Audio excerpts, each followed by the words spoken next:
અમદાવાદમાં ગુજરાત યુનિવર્સિટીમાં એબીવીપીનો વિરોધ નીટની પરીક્ષામાં ગેરરીતિ થયાનો આક્ષેપ સાથે વિરોધ કરાયો છે। એબીવીપીએ વિરોધ નોંધાવી કડક કાર્યવાહીની માંગ કરી છે। કાર્યકરોએ રસ્તા વચ્ચે બેસીને વિરોધ નોંધાવ્યો। પેપર લીકની ઘટના બની તે અતિ ગંભીર બાબત છે। ન્યાય નહીં મળે ત્યાં સુધી વિરોધ યથાવત રાખવાની ચીમકી ઉચ્ચારી છે।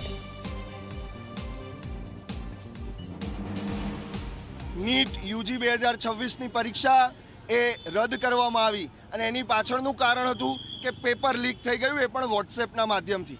આ અત્યંત નિંદાજનક અને ઘોર અપરાધિત ઘટના છે।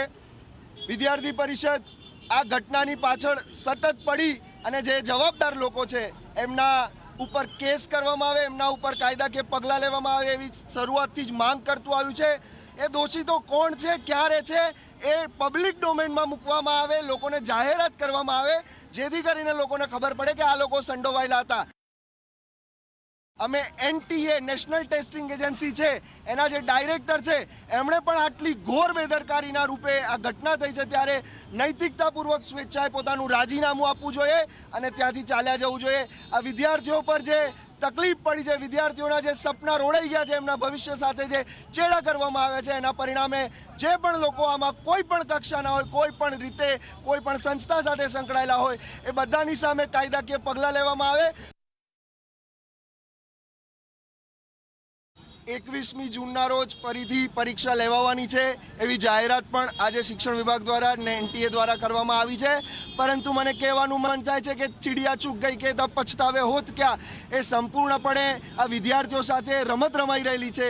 પરીક્ષા કેન્સલ થઈ એટલે ફરીથી પરીક્ષા લેવી પડે એ યોગ્ય છે, પરંતુ આ પરીક્ષાઓ રદ કેમ થાય, એના પેપર કેમ લીક થાય એ વિષયો પર આપણે સંપૂર્ણપણે મંથન કરવું રહ્યું।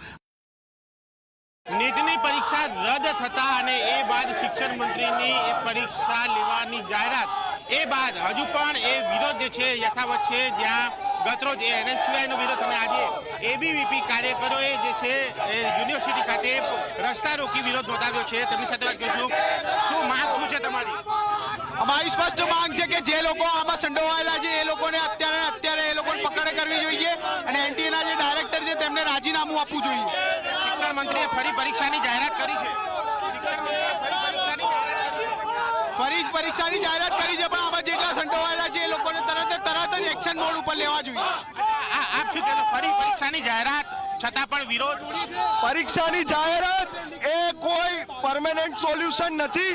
વારે ઘડી આ પ્રકારના પેપર લીક થવા એ જરા યોગ્ય નથી। 22 લાખ વિદ્યાર્થીઓનું આ જે ભવિષ્ય છે એની સાથે છેડા કરવામાં આવે છે, એ કોઈ પણ પ્રકારે ચલાવી લેવામાં નહીં આવે। અમારું આ પ્રદર્શન એ યથાવત રહેશે। અમે વિદ્યાર્થીઓના ન્યાય માટે સરકાર જાગે, એનટીએ જાગે એ માટે આ પ્રકારનું વિરોધ પ્રદર્શન કરી રહ્યા છે। ક્યાં સુધી આ પ્રદર્શન ચાલશે? જ્યાં સુધી વિદ્યાર્થીઓને ન્યાય નહીં મળે, વિદ્યાર્થીઓની આજે આ કાળા કરતૂતમાં જે લોકો સંડોવાયેલા છે એની ઉપર કાર્યવાહી નહીં થાય અને વિદ્યાર્થીઓને ન્યાય નહીં મળે ત્યાં સુધી વિદ્યાર્થી પરિષદ આ રીતે ઉગ્રથી ઉગ્ર આંદોલન કરશે।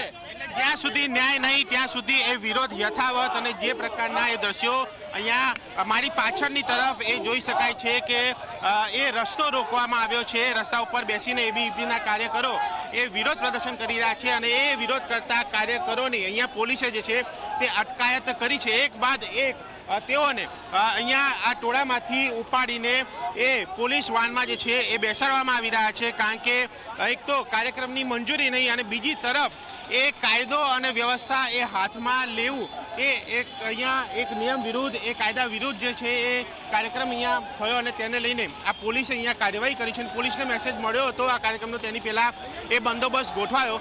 શાંતિપૂર્ણ એ કાર્યક્રમ ચાલતો હતો, સૂત્રોચ્ચાર થયા, પરંતુ તે બાદ કાર્યકરો રસ્તા ઉપર ઉતરતા, રસ્તો રોકતા અને પ્રજા પરેશાન થતા પોલીસ દ્વારા આ કાર્યવાહી કરવામાં આવી છે। પરંતુ તેની સામે એબીવીપીના કાર્યકરો તેમની માંગ સાથે અડગ છે અને જ્યાં સુધી ન્યાય નહીં ત્યાં સુધી વિરોધ યથાવત રાખવાની પણ ચીમકી ઉચ્ચારી છે। કેવળ અમે તુષાર સાથે દર્શન રાવલજી મીડિયા, અમદાવાદ।